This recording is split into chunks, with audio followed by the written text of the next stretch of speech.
I am the forest. I take in your pollution and give you clean air, purify your water, and protect your shores. Yet you continue to cut me down, releasing carbon into the air and heating this planet. While some of you stand with me, most of you turn your backs on me. But I am resilient. Let me grow, and we can solve your climate problem together. When one tree falls, you might not hear it. But when millions fall, I assure you, you will feel it.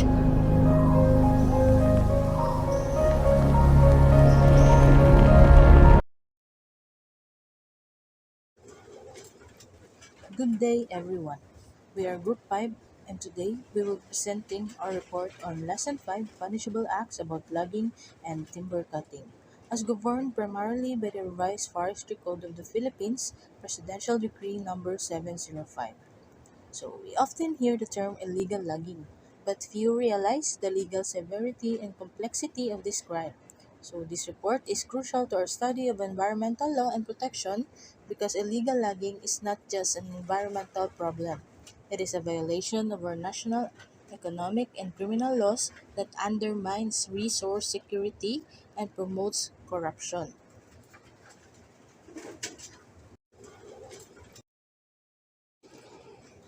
Our presentation will dissect the Forestry Code to clearly identify who can be punished for what specific acts and what penalties they face.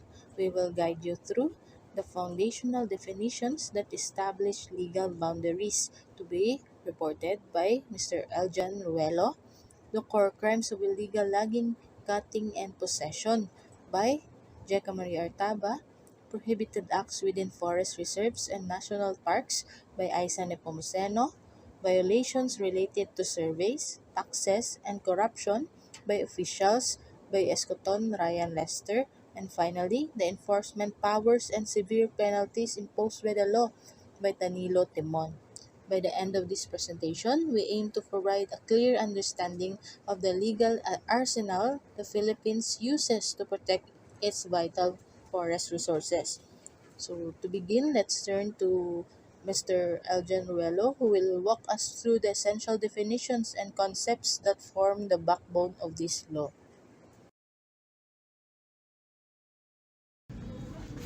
Good day, everyone. I am Eljan Oruelo, your first reporter on this topic about Lesson 5, the punishable acts about logging and timber. So at this time, I will tackle the definition of terms on this topic, or what do we call definition words and phrases. So, first, public forest is the mass of the lands of the public domain which has not been the subject of the present system of classification for the determination of which land are needed for forest. So, ang public forest ko niya, it is refers to the lands of the public domain that have not yet been classified for specific use.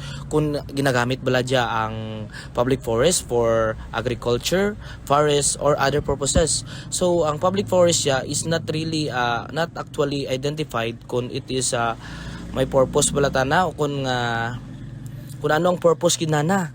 So, mga halimbawa na nakya mga bukid bala natin nga lugar nga may mga kahoy pero wala pag hindi clear kang atin nga kagubatan o kun nga ibang gamit, no. So amo ya ang mga public forest nga not really identified pa. So second is permanent forest or forest reserves.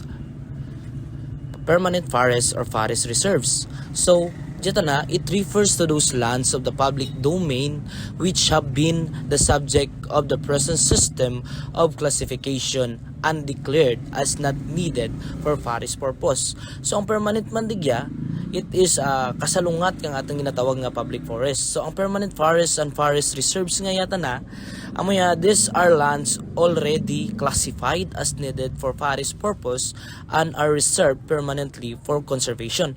So ang ginabuhat na naambalan niya, amo kuno ya ang mga lupa nga itinakda na manatiling gubat para sa matagalang proteksyon at konserbasyon. So this permanent forest na declare ang tana, pero ang public forest not already been identified. So ang example kang atong ginatawag nga permanent forest and forest reserve is ang Sierra Madre natin, Sierra Madre Mountain Range nga includes are declared as permanent forest reserve as the prevent erosion and protect the biodiversity. So example nagigiya is our Sierra Madre nga na-declare nga permanent forest reserve gid na, no?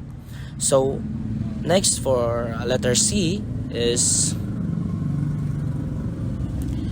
alienable and disposable lands. So alienable and disposable lands, it refers to those lands of the public domain which have been the subject of the present system of classification and declared as not needed for forest purpose.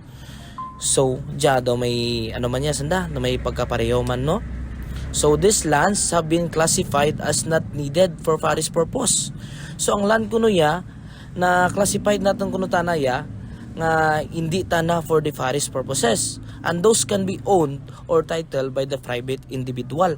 So ang alienable and disposal land ya may tag-iya kuno tanaya, no? Ito ay pwedeng mga lupa nga kailangan para sa gubat at maaring ipamigay o titulo sa mga pribadong individual. So it is not a public forest, but it is what do we call a maaari siyang na itao o kung itawang kang titulo para sa ibang mga tao. Pareho kang halimbawa na kaya ang atong sakahan sa Nueva Ecija nga nga dati nga partita na kang atong kagubatan. Pero ginawa ginimo ta nga agricultural purposes. So amuran gintawan o kung ginpatituluan sa mga tao para magamit nanda for agricultural purposes. Okay. Good day everybody. To the forest lands includes the public forest, the permanent forest or forest reserve, and forest reservation. So forest land ngaya include all public forest, permanent forest, forest reserve, and forest reservation. So ang ginatawag natin sa mga public forest, permanent forest, and alienable disposal land, ginatawag natin nga forest land. Ang forest land ngano ngaya, mo yung ginatawag natin sa Tagalog nga lupang gubat. Na ang best example kang atong ginatawag nga forest land ya is Mount Makiling Forest Reserve sa may Laguna. So let's proceed to letter A. Grazing land. Grazing land kung sa Tagalog pa, ginatawag natin nga lupang pastulan. So, this grazing land refers to the portion of the public domain which have been set aside in view of the sustainability of its topography and vegetations for the raising of livestock. This grazing land, these are lands sustainable for raising livestock based on their topography and vegetation. So, ang grazing land ngaya, ginamin na ya is mga lugar nga kung sa diin ginasagudan natin ang ating mga kasapatan. Pariyo blag ginatawag natin nga pastulan. Ang the best example na kaya is pastulan sa Bukidnon para sa mga baka. So halos tanan ka natin kaya nakamaan kung anong pastulan, or pwede man nga iba ka natin may mga pastulan sa andang nga lugar, di ba la?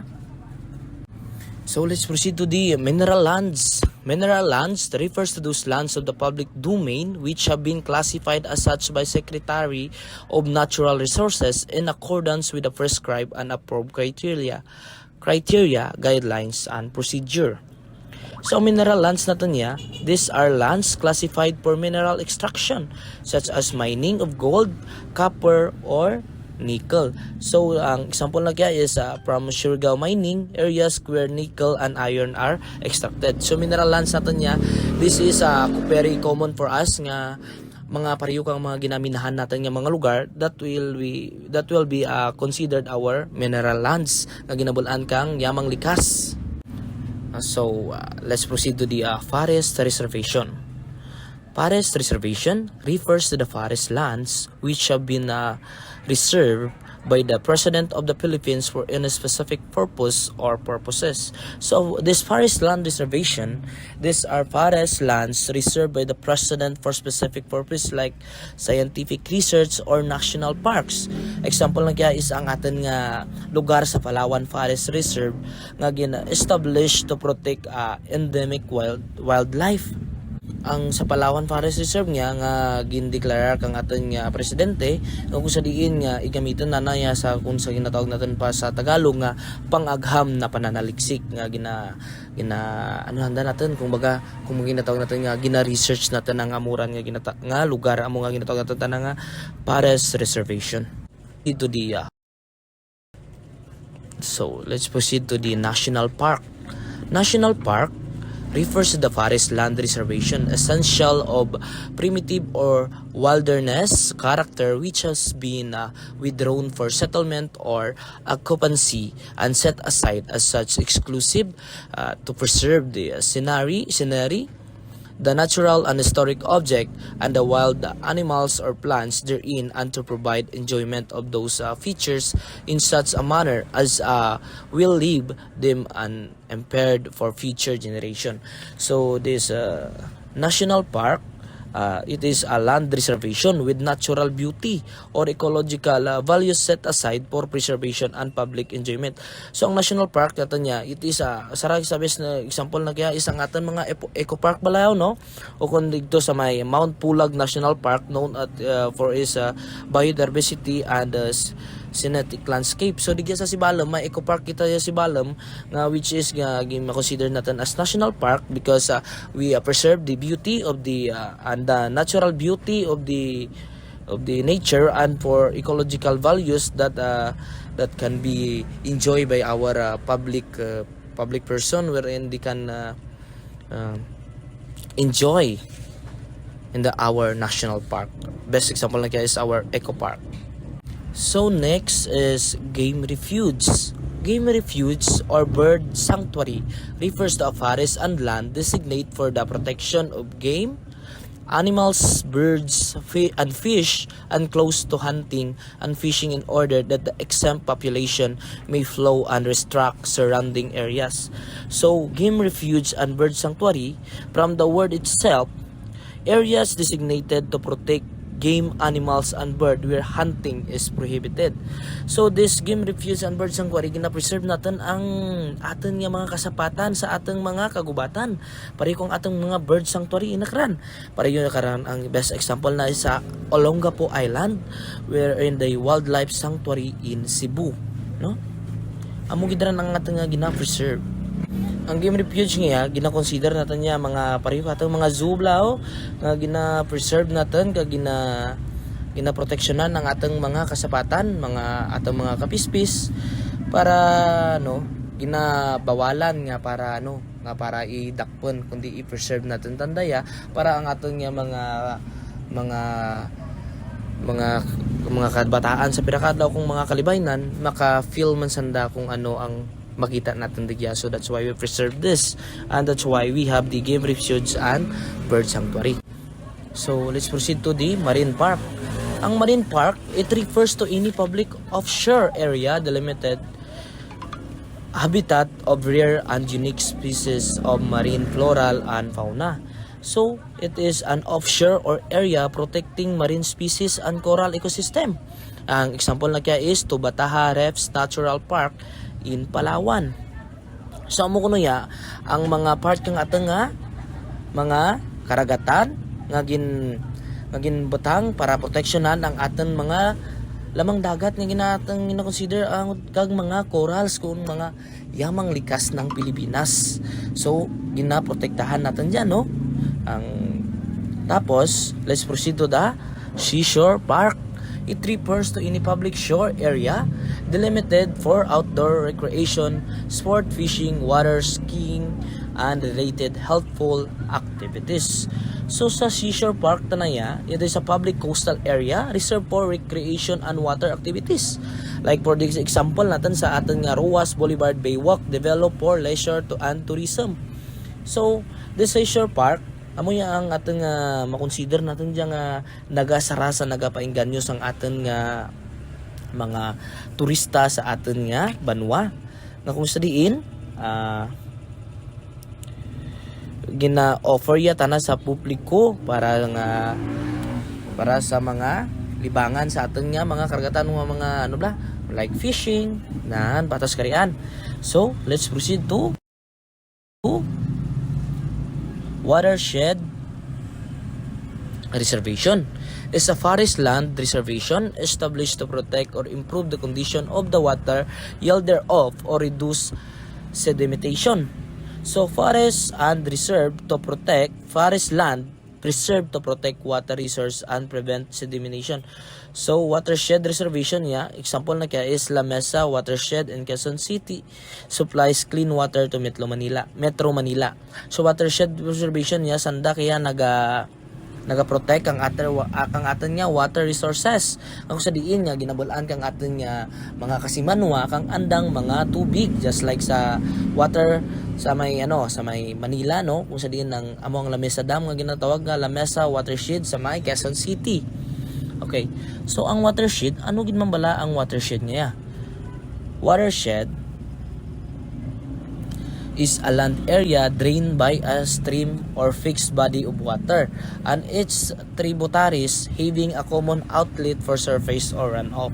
So it is an area drained by a river system with a common outlet for runoff.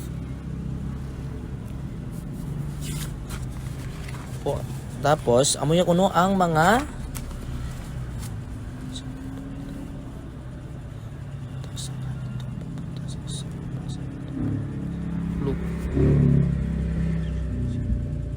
ang example kang atong nga watershed nga ang ang kalugar nga ginatipunan kang raka-raka ang ginagyang nga tubig, so that is considered kang atong nga watershed. Ang example na kaya is Agno River watershed sa may Pangasinan. So let's proceed to letter N. Critical watershed is a drainage area of a river system supporting existing and proposed hydroelectric power, irrigation work, or domestic water facilities needing immediate protection or rehabilitation. Ang critical watershed niya, amo ang naga-support vital infrastructure like hydroelectric dams or irrigation system and needs urgent protection. So mga critical natin from the word itself, critical, it is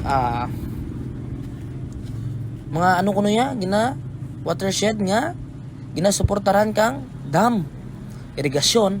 Sa mga irigasyon natin supply kang tubig nga kailangan nga iproteksyonan o kun immediate respond balaw. O kun ang example na kaya is sa atin nga angat watershed na pinagkukunan kang mga tubig sa may Metro Manila. Amo ra ng best example kang aton nga natawag nga critical watershed. So, let's proceed to the mangrove.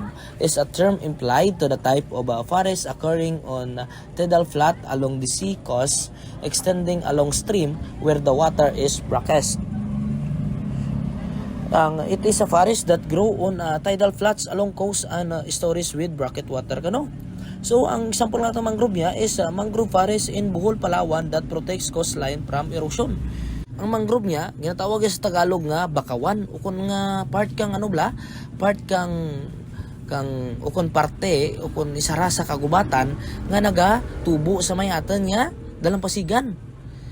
Kung sa diin, pait ang tubig. Kita natin digya sa mga halos makita natin nga kung sa diin nga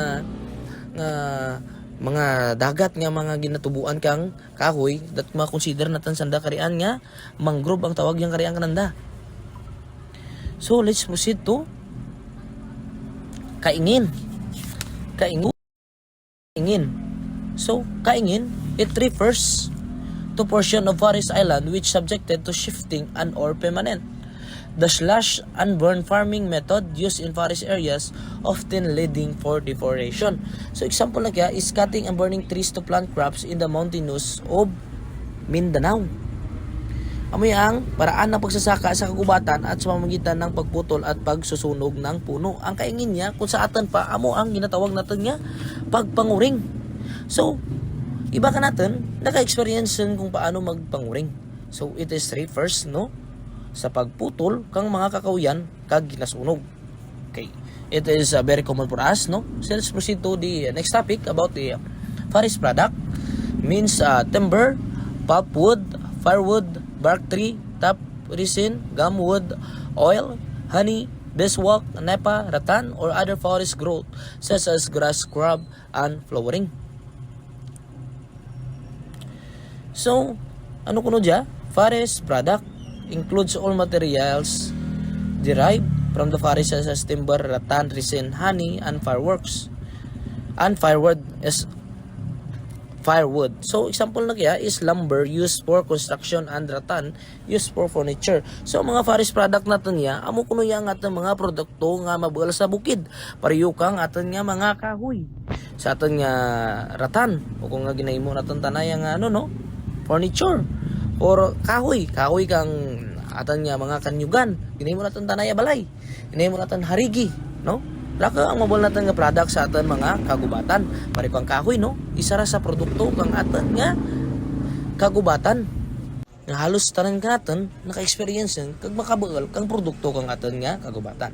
So this is one very common for us, no? So let's proceed to the letter R.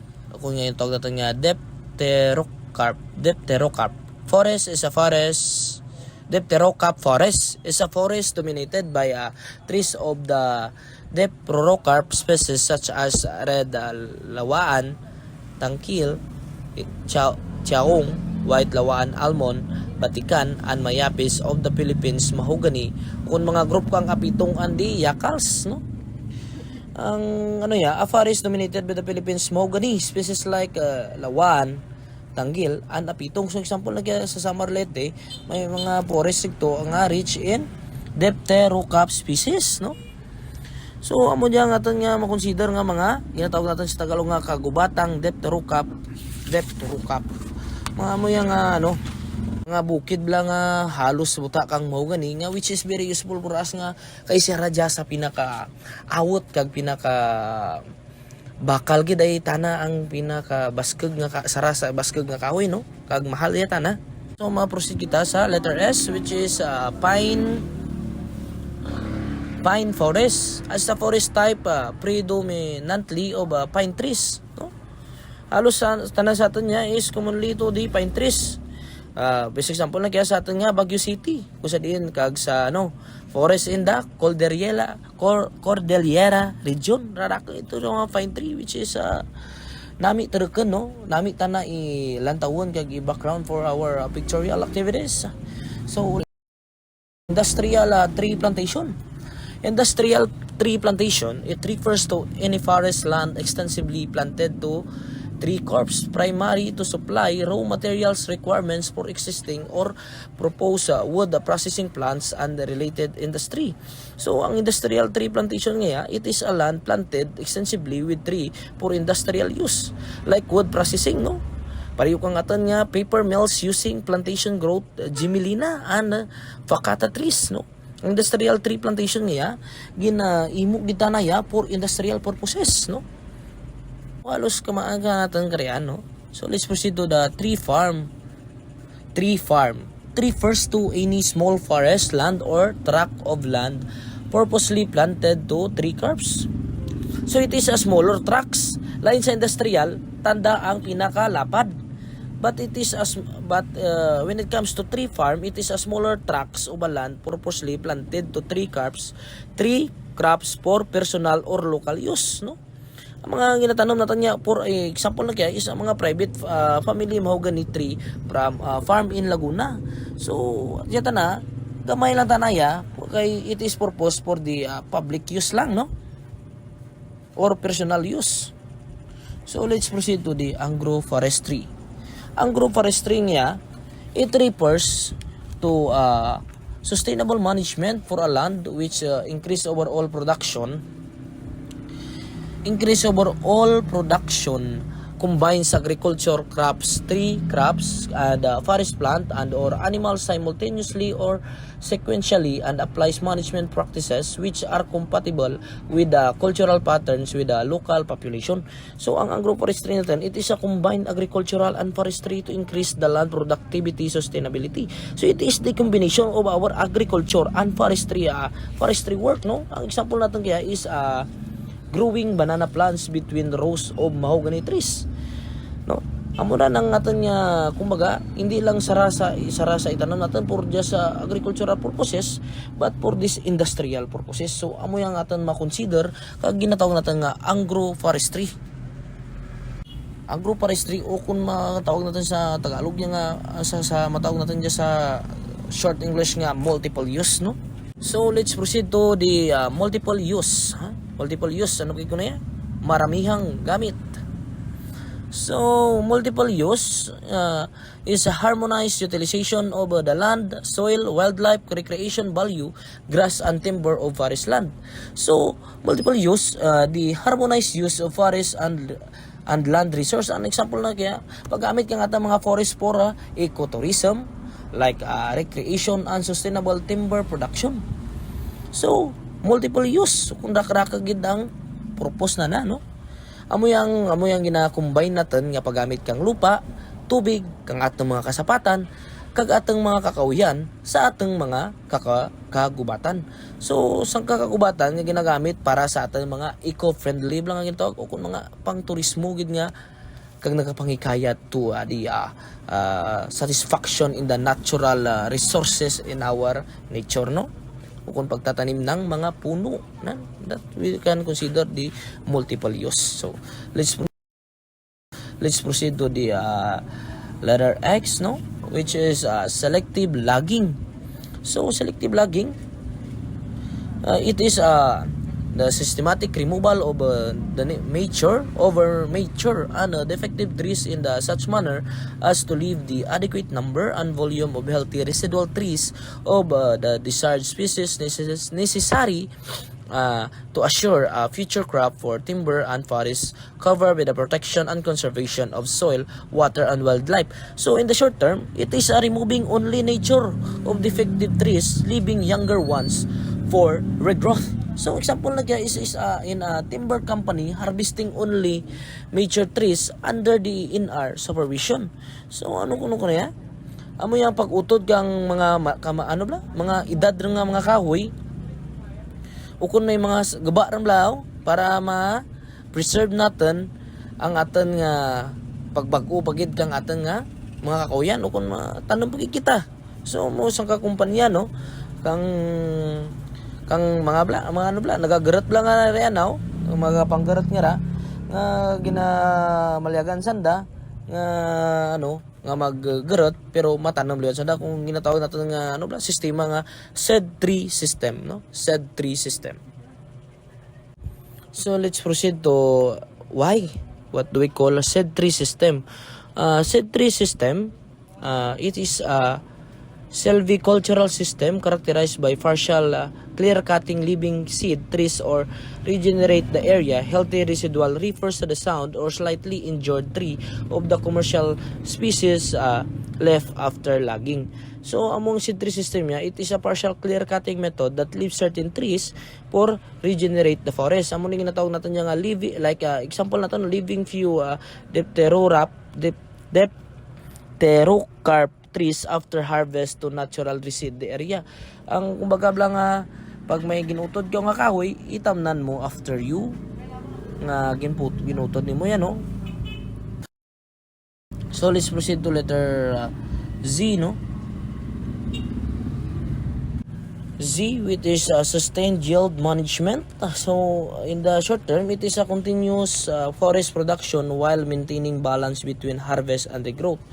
So ang mo yung mga mahambal natin diyan amo yung ginakuon natin nga sa gina-inkaman natin ng atang mga kagubatan pero ginabalatan ka produkto pero gina-maintain mangyapon natin kag parake pagid ang ating nga produkto sa ating nga kagubatan. Like for example sa ating nga sawmill or plywood factory in Davao.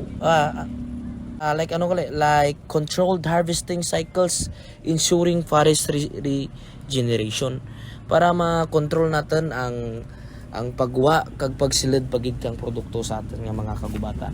So let's proceed to processing plant. Ano kuno ya ang processing plant nga ginatawag? Sa processing plant natin is any mechanical setup, device, machine or combination of machine used for conversion of logs and other forest raw materials into lumber, veneer, plywood, fiberboard, black board, paperboard, pulp paper or other finished wood product. So amo kuno ya ang aton nga ginatawag nga facilities that converts log into lumber, plywood, paper, etc. So may ang proseso kung nga machine lang nga nagaprocess ang atong how to make a plywood like a paper like for example in the Samwil or plywood factory, ang factory kang plywood giguno sa may Davao. So let's proceed to lease. Lease is a privilege granted by the state to a person occupy a process and consideration of specific rental any forest land of the public domain in order to undertake any authorized activity therein.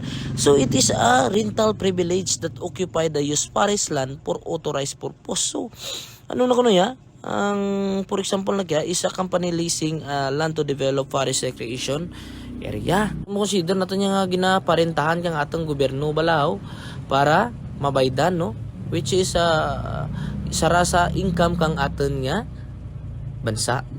So let's proceed to license. License is a privilege granted by the state to a person to utilize forest resource within any forest land with any right of occupation and possession over the same to the inclusion of others or establish an operate wood processing plant or conduct any activity involving the utilize of any forest resources. So ang license kuno nga in the short term nga man natin, it is a privilege nga ginagamit for use forest resources without ownership of the land. So, ang example na kaya is our logging company with a timber license agreement. Kung ma-consider lang nga ginatao kang o kung ginatawaan kang lisensya kang gobyerno para gamitan ang ating yamang gubat pero hindi ang ating nga kalupaan kundi ang ating yamang gubat lang.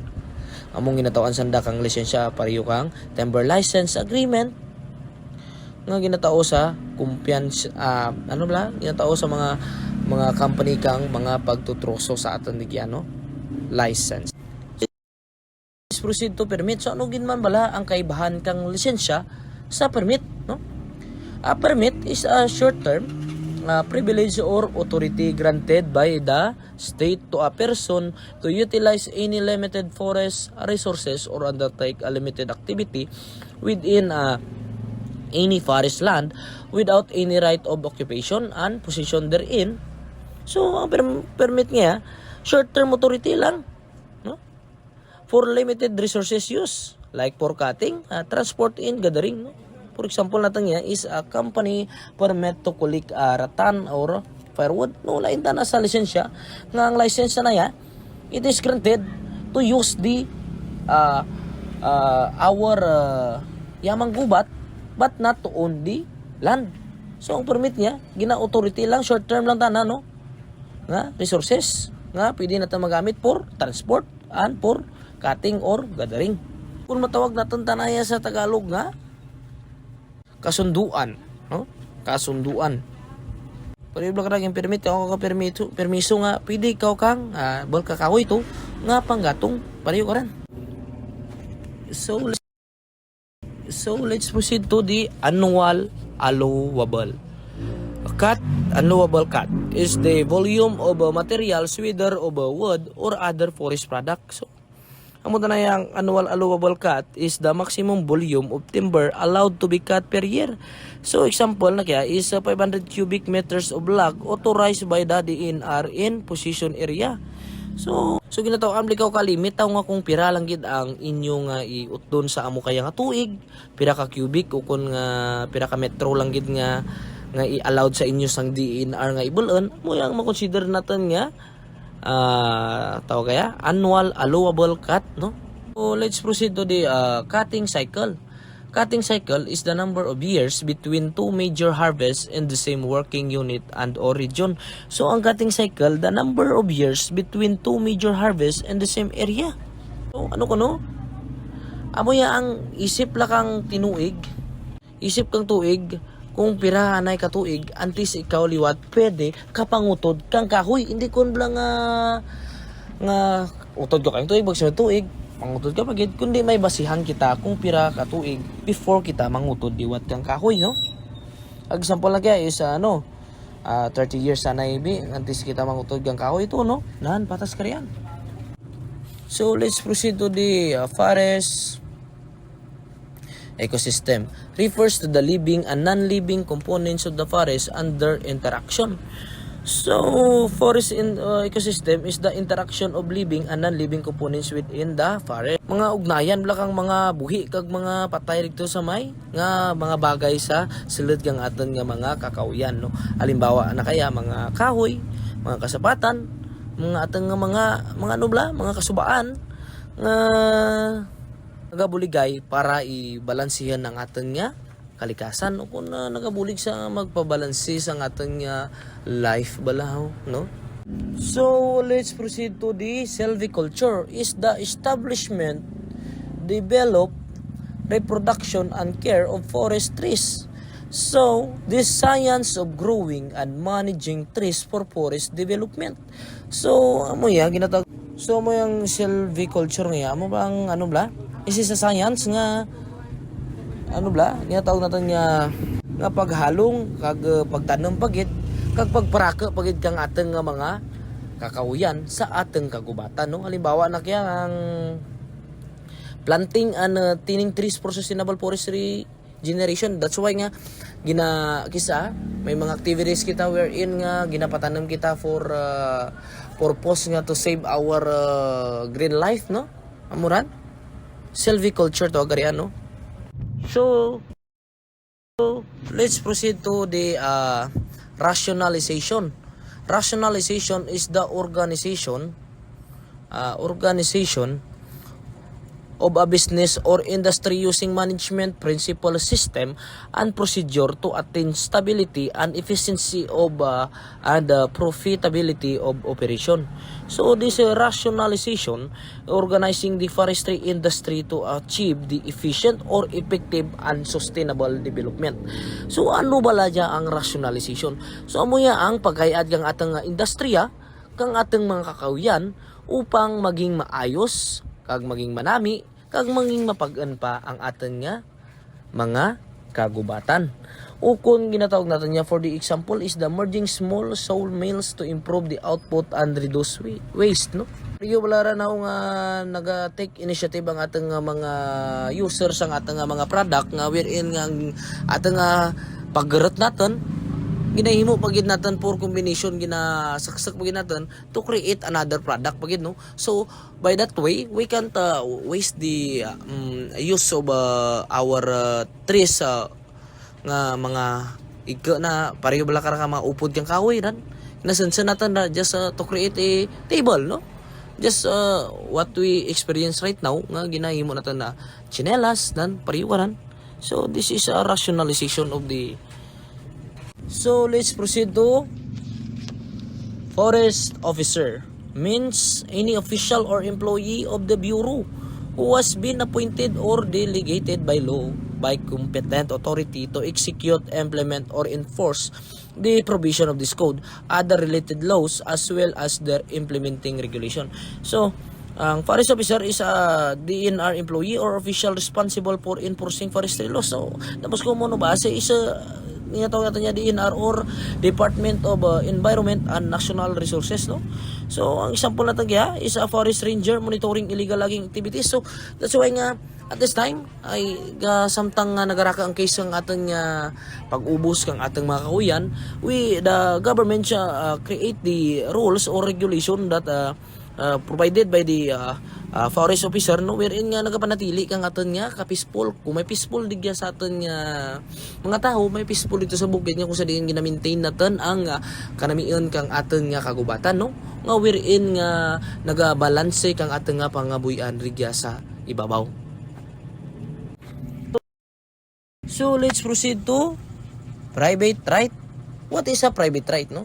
Means or refers to the titled rights of ownership under existing laws, and in the case of national minority to rights of possession existent at the time a license is granted. Private right, it refers to legal ownership or ancestral rights over land within or near forest areas. So mo yung private life nga ginatawag kita ka rights nga sa mga kadasara ka natin, kung mga katutubong grupo bla atong mga IPs bla ang ginatawag nga indigenous people nga matawan sanda kang maulian o kung ginatawag nanda nga sarili nga anda nga ginaulian, no? So let's proceed to person. What is person? Person includes natural as well as juridical person. So, amo yung ginatawag natin nga includes both natural person and juridical person. Mga private citizen or a corporation holding a timber license, no? Amo yung ginatawag natin nga isang mamamayan or korporasyon may mga lisensya, no? Nagabase ta na sa individual o kung mga natural na tao o kung sa mga kumpanya o mga organisasyon, no? So, in the summary of this topic, this lesson provides the terminology and the foundational knowledge used in forestry law. Understanding this term helps identify logging activities, manage forest resource and responsibly, and promote environment conservation. So, thank you for listening, and I hope you have a lot of learnings that you gain at this time. So, at this juncture, I will give to the next reporter to discuss some related laws about this topic. So thank you for listening, everyone. Good day, everyone. I'm Jeka Maria Artaba, the next reporter, and as we continue our discussion, so lesson 5.2, basic provision of law on illegal logging. So mati ka mo guys, kay ang akan i-discuss is ang core crimes nga under sa Presidential Decree number 705.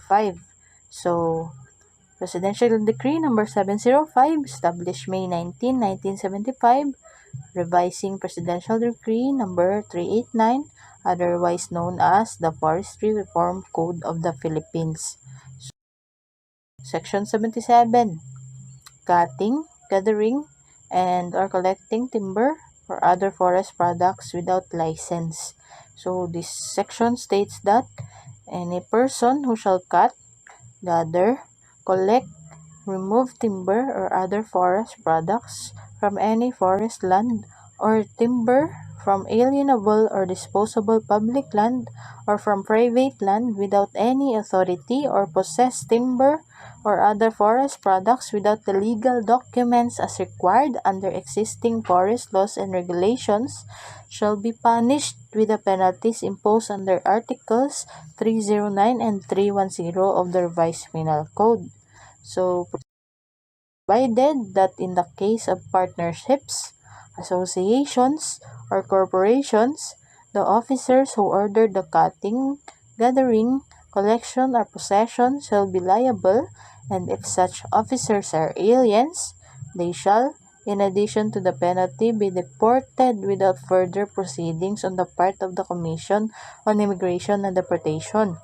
So the court shall further order the confiscation in favor of the government of the timber or any forest products cut, gathered, collected, removed, or possessed, as well as the machinery, equipments, implements, and tools illegally used in the area where the timber or forest products are found. So, Section 77, guys, no? So, the law is clear, no? Any person nga mag-cut, gather, collect, or remove timber or other forest products nga wala till valid license, or mag-possess man dyan kang timber or other forest products nga wala till legal documents, is committing and liable sa PD 705 nga under section 77. So sadya naka-state man nga sa if the if the officers are aliens nga nakakommit kang amo dya nga crime, they shall be deported without further proceedings. So ang court maga-order kang confiscation nga in favor sa government. So ridya guys, naka-state nga bakat lang ang product nga ginkat or gathered, collected, removed, or possessed nga i-confiscate. So as well as the machinery guys, mga equipment nga gingamit. So just like kang example, bakat lang kuon nga ang mga kahoy nga ginkat ang i-confiscate kang aton nga mga officers nga ang mga officers nga naka-assign sa confiscation ka mga products. So ridya nakabutang man nga under section 77 nga nakabutang ridya nga ang machines, equipments nga gingamit is subject man for confiscation. So examples na kadya are the backhoes, mga chainsaws, mga truck nga gingamit sa pagtransport, tapos either man sa gingamit man tana or mga barko or mga nga ginkargahan kang mga forest products or timbers nga gingamit nga illegally guys ridya nakabutang nga illegally nga acquired nga mga forest products or timbers. So amo dyan ga-penalize kang kadya nga mga acts under section 77. So dyan ginahambal nga ang timbers or any forest products. So guys, dyan sa next nga slide ang ginapakita ang mga examples kang other forest products. So may dyan timber, pulpwood, firewood, bark, tree top, gum, wood, oil, honey, beeswax, nipa, and rattan. So amo lang dyan mga examples nga kang mga other forest products. So may duro para guys sa mga other forest products nga ginatawag. So amo lang dyan mga common nga ginabuelbla sa kag common natin nga makita gid sa may forest kag common man nga illegal nga ginabuel. So amo dyan guys ginatawag nga ang other forest products. So section 77A or administrative authority of the department head or his duly authorized representative to order confiscation. So in all cases of violations of this code or other forest laws, rules and regulations, the department head or his duly authorized representative may order the confiscation of any forest products illegally cut, gathered, removed or possessed or abandoned, and all conveyances used either by land, water, or air in the commission of the offense, and to dispose of the same in accordance with the pertinent laws or regulations or policies on the matter. So section 77A amo dyan naga-state nga ang authority or ang officer lang nga maka-confiscate is the representative or the department head, department head kang So dyan ang department head kang DENR or ating ginatawag nga Department of Environment and Natural Resources. Ang anda nga secretary Secretary of the DENR or ang gin-authorize ni Secretary of DENR nga representative nga mag order kang confiscation sa natabo nga illegal nga activities. So amo dyan gina-exercise nanda nga dyan kara immediate confiscation ka mga ang illegally nga mga na-acquired nga mga products or timber sa aton nga forest.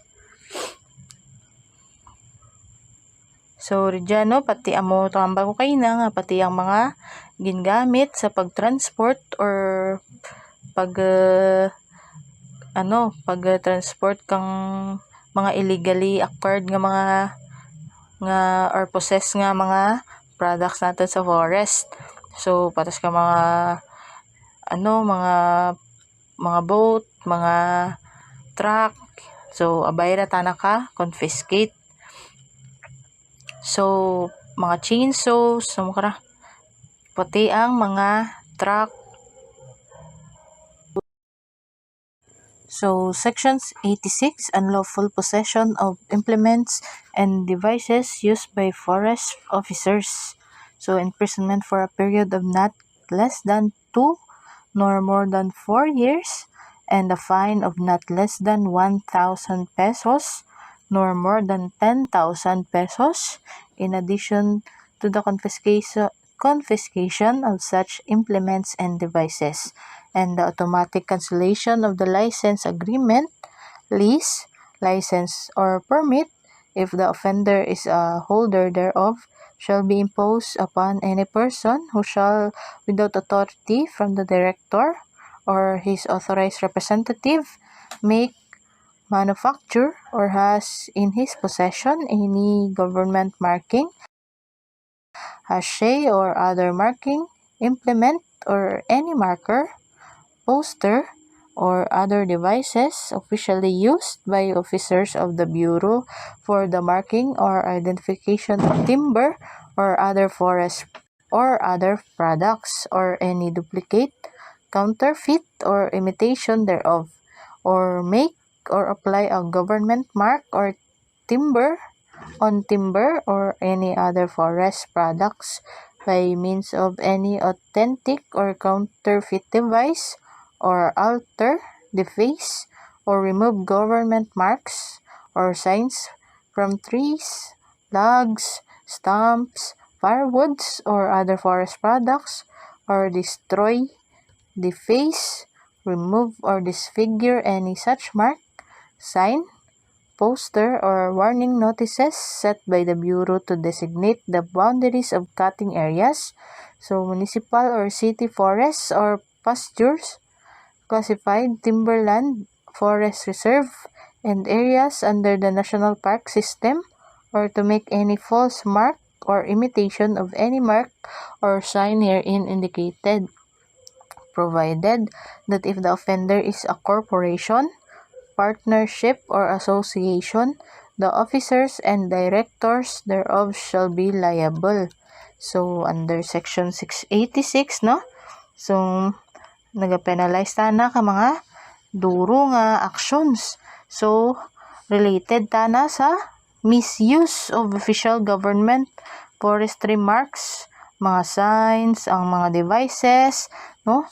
So, ang goal na kadya is para ma-prevent ang pagpangloko, pagpanakaw, kag mga pag-prevent sa panglapad kang boundary kang mga ang between sa mga legal kag illegal nga logging. So Section 86 guys, no, naga-prevent tana para sa mga illegal loggers nga nagagamit kang mga counterfeit or mga duplicates or imitations nga mga marks or tools nga para mag-appear bla nga legally na acquired ang product nga ra, which is illegal nga ginbuol or gincut. So ang Section 86 naga-limit kang pag-spread kang mga activities nga illegal. So redya, no, ang mga acts ang ginaobra kang mga illegal loggers ang para maging legitimize or legit ang anda nga illegally cut nga mga timber ay ginabatangan na naka-stamp kang mga fake marks or gina-erase nanda ang mga official marks nga legally cut nga mga piece timber para magamit nanda sa illegal trade, no? So, destroying, defacing, or removing any marks or sign, poster, or warning notice nga ginset kang DENR sa mga designated boundaries, patas kang aton mga ang patas kara may nakabutang ta na nga sa area nga ra may nakabutang nga cutting areas or forest reserves, national park system areas nga mga warning law guys, tapos or classified timberland. So these boundary markers are vital for enforcement kay destroying them allows illegal loggers or pretend they didn't know the limitations of the restricted areas, no? So amura nga ang mga signage or mga posters nga nakabutang sa mga dyan nga area nga patas ka na nakabutang ta na nga forest reserves, dapat hindi pag igubon or pag-uksan or halinan la kay ang ra nga signage or poster naga tao ta na kang vital nga role sa amura nga area kay once nga ang amura nga poster or mga signage ang wara sa area nga ra nga dapat ang area nga ra is protected or forest reserve ta na, ang mga illegal loggers mahambal nga abi namon mong bukat forest reserve or bukat protected ang area nga ra kay wara man ti signage. So bali ang sa section 686 no nagapenalize sana sa mga illegal loggers or mga sa taho nga nagagaba or pang-akas kang mga signage. So just like mangyapon bisan may permit pasanda guys nga ipakita nga legal ang andang activity nga ginahimo, but sa andang activity nga ginhimo naghimo sanda kang nagubra sanda kang sangka activity bla guys nga patas ka dya gingaba nanda ang signage or ginhalin nanda ang poster or mga signage kung diin man to nanda ginbutang nga dapat sa amo karang area is bawal rin sanda, limited rin sanda, pero sanda legal sanda nga mag-operate pero bukat sa amo kato nga area. So para mag-operate sanda rito nga area ginhalin nanda ang signage or ginakas nanda ang signage para maging legal ang andang activity rito, which is dapat hindi sanda rito conduct or himo kang andang nga activity like pag-cut or dyan ka mga timber or other forest products natin, no? So example na kadya guys is ang butang natin ang sangka mining or illegal miners, no? Ang para gusto nanda expand ang handa nga operation pero sa sulod na kang forest reserve run.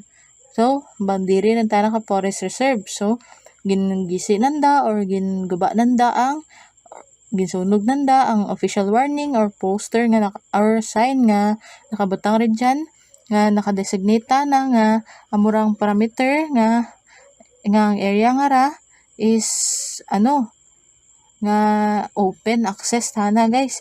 So ginguba nanda to ang signage na to para mahambal nanda nga ang area nga to is open access. So amurang example na guys. So section 1 Section 68 of Presidential Decree or PD number 705 as amended is hereby amended to read as follows. So Section 68, cutting, gathering, and or collecting timber or other forest products without license. Just like lang sa Section 77 guys, no? Ang naka-statement dyan nga, any person who shall cut, gather, collect, remove timber or other forest products from any forest land or timber from alienable or disposable public land or from private land without any authority or possess timber or other forest products without the legal document as required under existing forest laws and regulations shall be punished with the penalties imposed under Articles 309 and 310 of the Revised Penal Code. So, provided that in the case of partnerships, associations, or corporations, the officers who order the cutting, gathering, collection, or possession shall be liable, and if such officers are aliens, they shall, in addition to the penalty, be deported without further proceedings in the part of the Commission on Immigration and Deportation. So, the court shall further order the confiscation in favor of the government of the timber or any forest products cut, gathered, collected, removed, or any forest products cut, removed, or possessed, as well as the machinery, equipment, implements, and tools illegally used in the area where the timber or forest products are found. So, Section 2, Section 68A, ang administrative authority of the department or his duly authorized representative to order confiscation of all cases of violations. So, just like man sa Section 77K na guys, ang example na kadya is, ang ikaw ang sangka truck, nga naga-carry ka mga logs or mga timber nga wala ti mapakita nga license nga halin sa DNR nga or permit nga pwede tanda ka transport kang mura nga logs is is committing man or liable man sa PD 705 under sa section 68. So redya man sa section 68A nakabutang man diya nga ang authority kang director or the secretary of the DNR or his duly authorized representative para sa mga pag-order kang confiscation kang mga equipments kag mga products nga illegally nga acquired sa amo diya nga activity. So that's all I hope nga naintindihan nyo kag na minahawidan ka mo sa mga core crimes or the mga punishable acts under sa PD 705. So ma-proceed kita sa discussion sa aton nga third reporter nga ma-discuss about sa prohibited acts in forest lands and national parks. Section 78. Unlawful occupation or destruction of forest lands and grazing lands.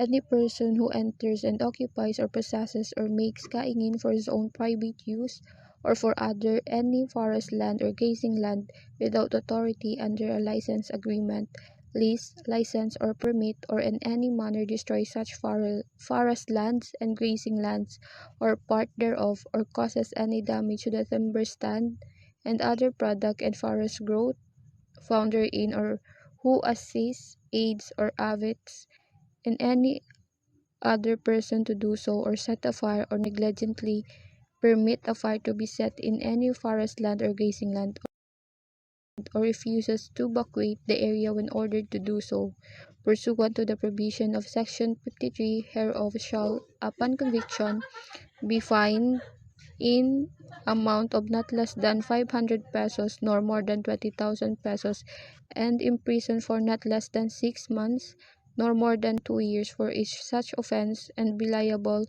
to the payment to 10 times the rental fees and other charge which would have accrued has the occupational and use of the land being authorized under a license agreement, lease, license, or provided that in that case of an offender found guilty of making kaingin, the penalty shall be imprisonment for not less than 2 nor more than 4 years, and a fine equal to 8 times the regular forest charge due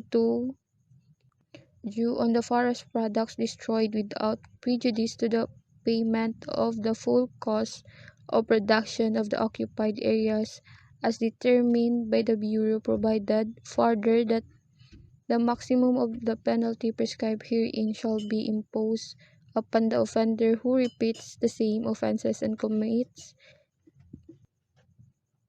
the same offense, and double the maximum of the penalty upon the offender who commits the same offenses. For the third time,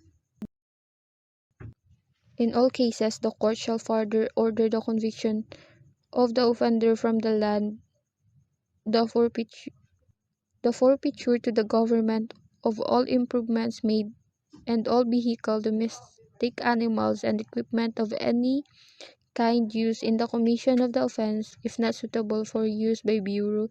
Said vehicle, domestic animals, equipment, and improvement shall be sold at public auction, the proceeds of which shall accrue to the development fund of the Bureau. In case the offender is a government official or employee, he shall, in addition to the above penalties, be deemed automatically dismissed from the office and permanently disqualified from holding any elective or appointed position.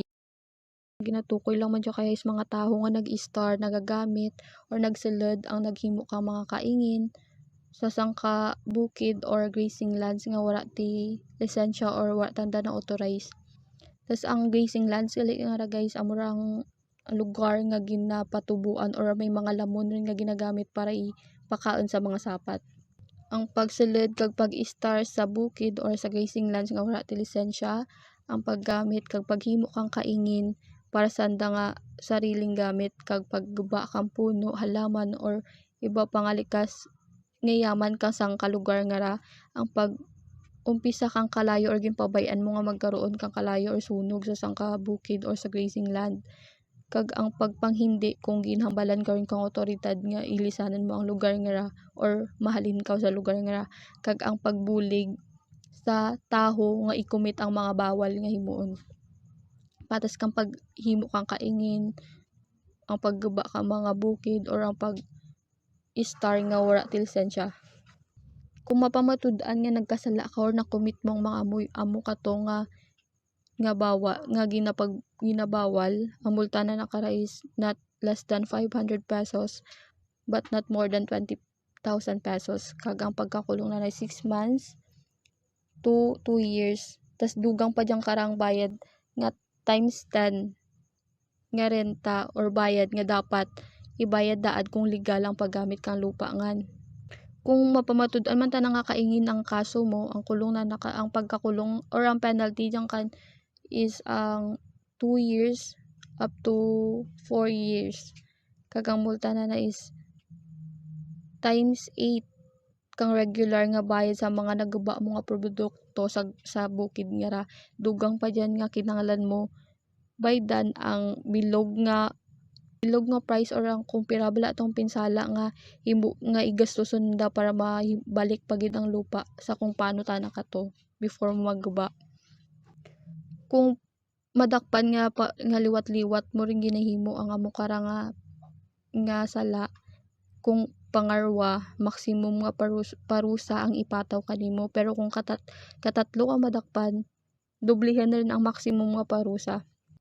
Plus pahalinin ka pa sa lupa nga ra, kag ikumpiskahan kang gobyerno ang tanan nga mga gingamit mo sa paghimo kang krimen, pati mga sapat, mga sasakyan, mga gusali or mga struktura nga ra. Kag kung hindi man magamit kang bureau ra, ibaligya na sa public auction, kag ang kwarta nga mabuan na sa pagbaligya nga to ibutang na sa development fund kang bureau. Pero kung ang empleyado kang gobyerno ang nakasala, automatic ra nga halinin tanda sa pwesto kag asasan o hindi sanda pwede ka kapot or mabutang sa posisyon kang gobyerno. Section 79. Pasturing livestock. Imprisonment for not less than 6 months nor more than 2 years, and fine equal to 10 times the regular rental due. In addition to the confiscation of such livestock, and all improvement introduced in the area in favor of the government shall be imposed upon any person who shall, without authority under a lease or permit, graze or cause to graze livestock in forest land, grazing lands, and alienable, and disposable lands which have not as yet been disposed of in accordance with the Public Land Act, provided that in case the offender is corporation, partnership, or association, the officer and director thereof shall be liable. Sa Section 79 ta na guys, amura ang pagbuhi mo ka mga sapat mo patos kang mga karbaw, kanding, baka sa sangka sa lugar patos kang forest land, grazing lands, alienable and disposable lands. Asa disposable lands kag alienable tanang nga guys, amura ang government owned nga land nga pwede nanda mabaligya, malis. Sa Section 79 ta na guys, amoy ang pagbuhi kang mga sapat patas kang mga baka, kanding, karbaw sa sangka lugar patas kang forest land, grazing land, alienable and disposable land, lupa nga pwede nanda ipanugro or pamahagi pero wala pa mapamahagi sa Public Land Act, or ang mga government owned nga lupa nga pwede nanda ibaligya, lease nga wala.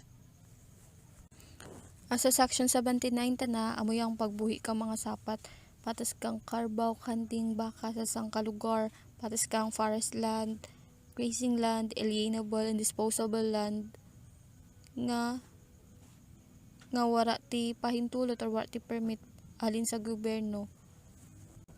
If ikaw nagbuhi ka kang sapat mo nga wala ti permit halin sa gobyerno na violate mo nga mo karanga na violate mo ang Section 79.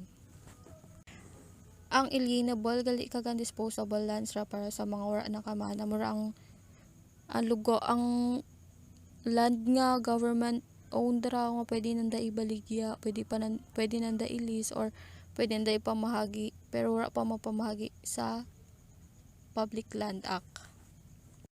So kung sino man tanang naka-violate ka amo kaya nga section, ang penalty diyan kan is hindi magnaba sa 6 months kag hindi man maglagpas sa 2 years ang penalty kag mabayad para sa kang 10 times nga karaniwang bayad sa upa kang lupang agin gamit, kag makonfiscate kang gobyerno ang mga sapat nga ginbuy-an nanda, ang mga bagay nga ginpahimo nanda sa sangkalugar nga raw or ginbutang nanda patas kang kulungan, mga kudal, pwede ra balaan kang gobyerno.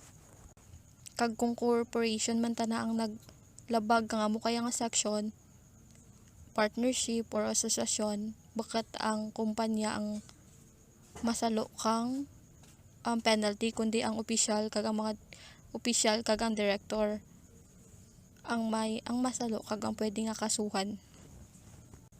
Basta sa Section 79 lang man ra, bawal magbuhi kang mga sapat sa lugar nga ginapamahalaan kang gobyerno or ginapanag-ihan kang gobyerno kung wala ti permit or wala ti lease. Kay kung himuon mo ya, makurong ka kag mabayad ka kang bahal nga multa. Plus mabuel pa karang mga sapat mo, mga bagay nga gimbutang mo dito kag ginpabuhat mo. Section 80, illegal occupation of national park system and recreation areas and vandalism.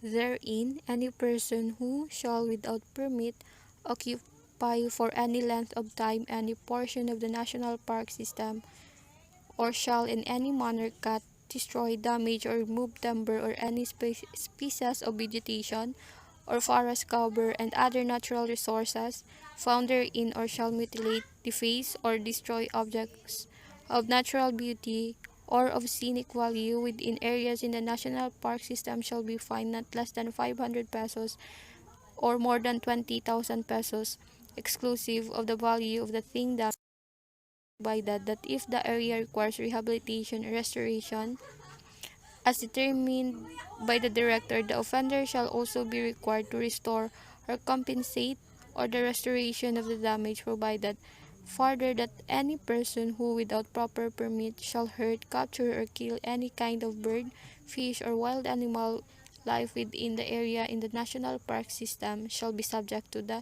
same penalty, provided finally that the court shall order eviction of the offender from the land and forfeiture in favor of the government of all timber or any species or vegetation and other natural resources collected or removed, and any construction or improvement made thereon by the offender. If the offender is in association or corporation, the president or manager shall be directly responsible and liable for the act of his employees or laborers. In the event that an official or employee of a city or municipal government is primarily responsible for detecting and convicting the violator of the provision of this section, 50% of the fine collected shall accrue to such municipality or city for the development of local parks. Ang pag-istar kang permanently or panandalian sa sangkalugar or paggamit sa sangkalugar, ang pagutod, paggaba, kag ang pagkagaba or pagbuel ka mga puno, mga halaman or iba pang likas nga yaman kang park nga ra, ang pagkagaba or ang pagpasayid ka mga bagay nga natural din nga nami sa lugar nga ra, ang pagpatay, pagbuel ka mga sapat patas kang pispis, isda or iba pa nga sapat nga dyan sa sulod pa sa area kang park nga ra. Ang multa dyan kan is hindi magnaba sa 500 kag hindi man maglapaw sa 20,000, pero wala pa dyan ka nabay ang mga baraydan mo kung pera ang nagaba mo sa park. Kag kung kinanglan kang rehabilitasyon or restoration, depende gyapon sa desisyon kang direktor, kinanglan mo gud ibalik or bayaran kung pera man to ang pinsala. Kag pwede kaw pahalinin sa lupa, pero depende gyapon sa korte kung ano desisyon na kay pwede ra sanda magsugo or mag order nga ihalinin kaw sa lugar. Kung ang naka-commitment or naka-violate ay corporation or asosasyon, ang presidente or manager man gyapon ang direkta nga managot or masalo kasala nga ginhimo kang handa nga empleyado or handa nga manggagawa. Kung opisyal or empleyado kang ang munisipyo nga ra ang nakalanto kag ang nagpataw kang multa, ang 50% kang nakolekta nga multa magto sa munisipyo nga ra para gamitan nga mapaunlad pagid ang anda nga park.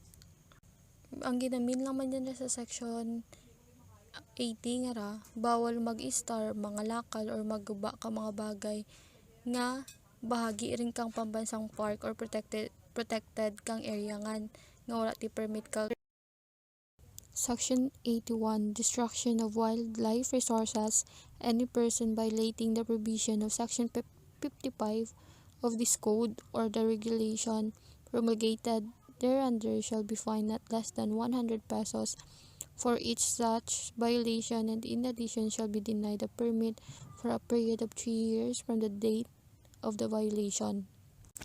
So section 81, tanang kung sino man ang tao nga nag-violate sa sa provision ka section 55 sa amoy nga code or sa mga regulasyon nga ginpatupad siya, ma-find kang hindi magnaba sa 100 pesos sa kada violation nga himuon na kag bawalan man ta na mabuel kang permit sa sulod kang 3 years umpisa sa date nga nag-violate ta na.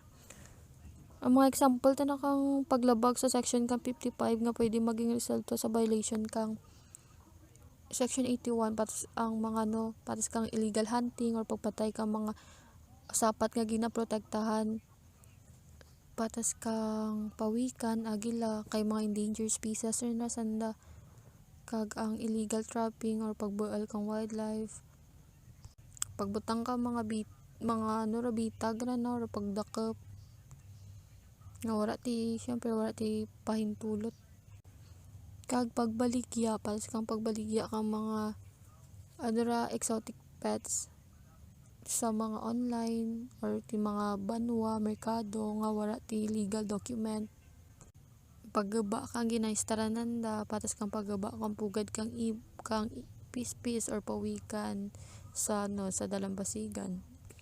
Basta section 81 is all about ang mga pwede mo mahimo nga makasayod sa mga sapat or makagaba sa nga tirahan makonsidera ta nga violation under sa section 81.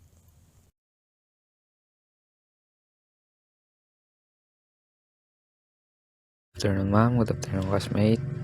So, I'm the next reporter. Good afternoon, ma'am. Good afternoon, classmate. So, I'm the next reporter.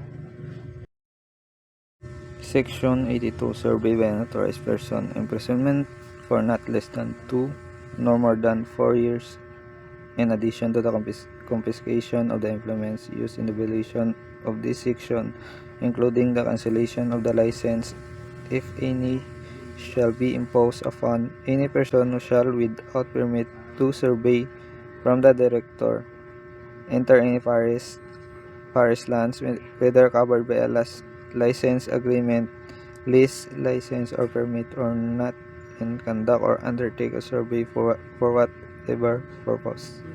So, Section 82 is survey by an authorized person. So, kung sino man magsagawa ka mga survey sa kagubatan or sa mga lupaing publiko nga wala ti permit to survey from the director shall be punished by imprisonment for not less than 2 nor more than 4 years kag pag-confiscate ka mga kagamitan nga gingamit sa pag-survey. Section 83, misclassification in survey by government official or employee. Any public officer or employee who knowingly surveys, classify, or recommend the release of forest land as alienable and disposable lands, contrary to the criteria and standard established in this code or the rules and regulation promulgated hereunder, shall, after an appropriate administrative proceeding, be dismissed from the service with prejudice to re-employment, and upon conviction by a court of competent jurisdiction shall suffer an imprisonment of not less than 1 year and a fine of not less than 1,000 pesos. The survey, classification, or release of forest lands shall be null and void. So, Section 83 is misclassification and survey by government official or employee. So, kung ang isang ka official or empleyado ka gobyerno or nagsala sa pag-classify ka mga lupa, so pwede sanda nga i-action sa obra kag hindi rin sanda pwede nga ma-rehire kag ma-imprison sanda for not less than 1 year and a fine of not less than 1,000 pesos. Section 84, tax declaration or real property. Imprisonment for a period of not less than 2 nor more than 4 years and perpetual disqualification from holding an elective or appointive office shall be imposed upon any public officer or employee who shall issue a tax declaration on real property without a certification from the director of the forest development and the director of lands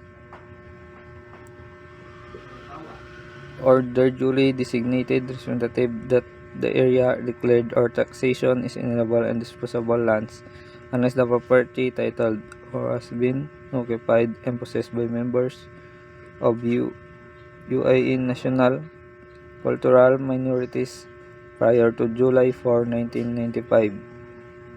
So, Section 84 is tax declaration on real property. So, kung sino man dyan ang mga official nga nagpagawa ka mga tax declaration sa lupa nga wala ti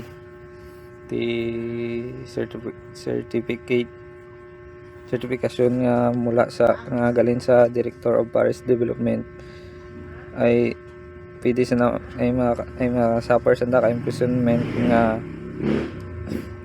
not less than 2 nor more than 4 years kag hindi rin sanda kara makatake ka posisyon sa government.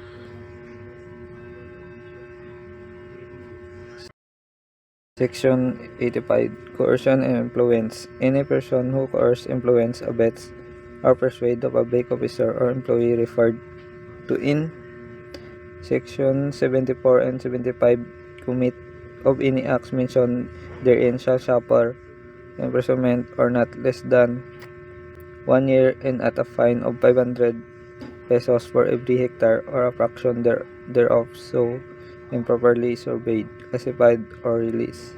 In all other cases, any person who coerce, influence, abets, or persuade the public officer or employee by using power and influence in deciding any pending case or matter in his favor shall be punished by a fine of not more than 5,000 pesos and imprisonment of less than 1 year.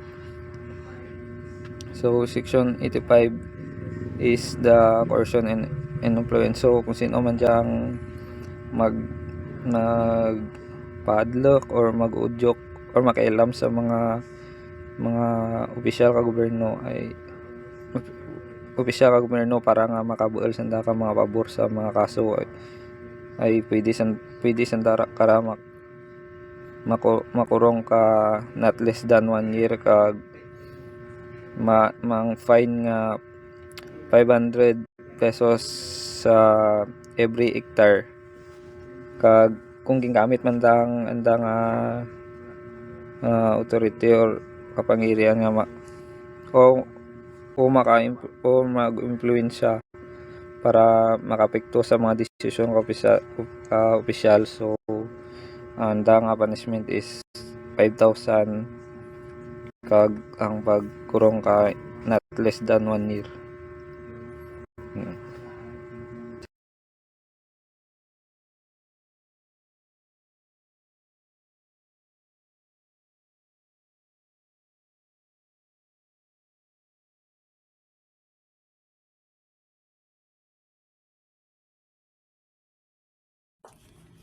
Good day everyone, I am the next reporter.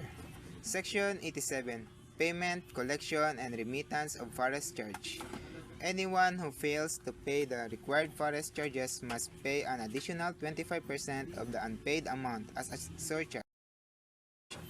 If a person delays or refuses to remit the payment or uses the funds for other purposes, they can be punished with a fine up to 100,000 and or imprisonment up to 6 years. Government officials involved may be dismissed from service and corporation officers are held liable. Example of this kang Section 87 is isang lumber dealer ang nakakolekta ng bayad para sa forest charges ngunit hindi niya ito naipadala sa gobyerno sa tamang oras. Siya ay magbabayad ng 25% surcharges at maaaring makulong ng hanggang 6 na taon. Section 88. Sale of wood products. No person can sell wood products unless they follow the official grading rules. Violation lead to suspension of export or sawmill license for at least 2 years and a fine of 200 or the invoiced value. Whichever is higher, dealer's license may also be suspended. Example kang Section 88 is isang sawmill operator ang nagbenta ng mga kahoy na walang grading stamp.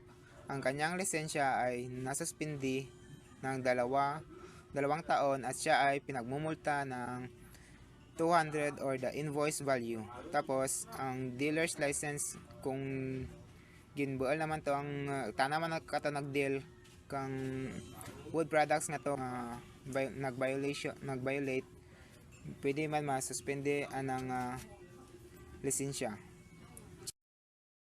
Section 89. Arrest and institution of criminal action.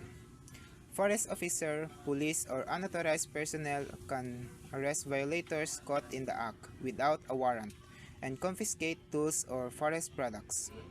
Arrested persons and seized item must be turned over within 6 hours or within reasonable travel time. TENR may deputize barangay official or others to help officer enforce forest laws. Section 77B. Rewards to informants. Any person giving information that leads to the arrest and conviction of forestry law violators will receive a reward equal to 20% of the value of the confiscated forest products. Example kang section 77 niya B is